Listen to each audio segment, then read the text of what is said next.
એકાઉન્ટન્ટે જ કરી માલિકના 3,77,06,271 રૂપિયાની ઉચાપત. અમદાવાદ શહેરના દરિયાપુર વિસ્તારમાં રહેતા ઇરફાન ઇસ્માઇલભાઈ શેખ, જે છેલ્લા 16 વર્ષથી ઓશિયન વોશ અને ઓશિયન વોશ પ્રાઇવેટ લિમિટેડ નામની કંપનીમાં એકાઉન્ટન્ટ તરીકે કામ કરતા હતા, જેણે પોતાના તથા પત્નીના નામે અલગ અલગ નામની કંપની બનાવીને બેંક એકાઉન્ટ મારફતે ઓશિયન વોશ તથા ઓશિયન વોશ પ્રાઇવેટ લિમિટેડ નામની કંપનીના એકાઉન્ટમાંથી પોતાના નામની કંપનીના એકાઉન્ટમાં 3,77,06,271 રૂપિયા મેળવી નોકરીમાં કામ કરતા માલિક સાથે છેતરપિંડી કરી હતી.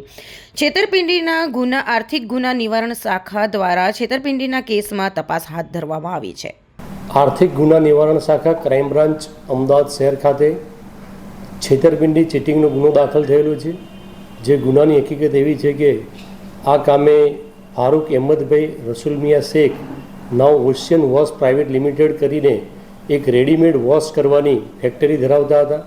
તેમના ત્યાં એકાઉન્ટન્ટ તરીકે ઇરફાન ઇસ્માઇલ શેખ રહે દરિયાપુર નાવ ત્યાં નોકરી કરતા હતા 2008થી.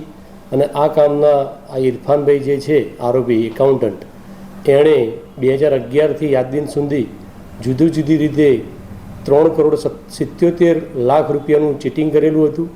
આ કામની એમો એવી છે કે આ એકાઉન્ટન્ટ છે એણે પોતાના નામે એક ફર્મ બનાવેલી હતી જેનું નામ એસબી કેમિકલ્સ છે, અને એની પત્ની નાઝિયા બાનુના નામે એફએ ટ્રેડર્સ નામની એક બીજી ફર્મ બનાવેલી હતી.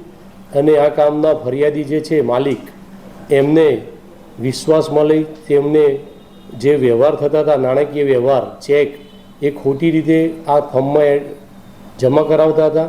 અને આ કામના માલિકને જાણ થતાં ફેબ્રુઆરી 2024ની આસપાસ આ છેતરપિંડી કરતો હોવાની જાણ થતાં તેઓએ ઓડિટ કરતાં આ 3,77,00,000 રૂપિયાની ઉચાપત કરેલાનું પ્રથમ દ્રષ્ટિએ જણાઈ આવ્યું છે. આ ગુનાના કામે આરોપી જે છે ઇરફાન ઇસ્માઇલ શેખ, તેની ધરપકડ કરવામાં આવેલી છે.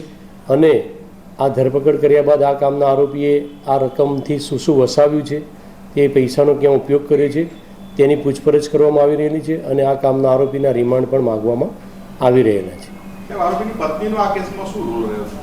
આ કામના આરોપી જે છે તેઓએ તેમની પત્નીના નામે એફએ ટ્રેડર્સ નામની ફર્મ બનાવેલી હતી, અને એમની પત્ની જે છે એમના એકાઉન્ટમાં પૈસા જમા થયેલા છે. અને આ રીતે તેઓએ પણ એમને મદદગારી થયેલા છે.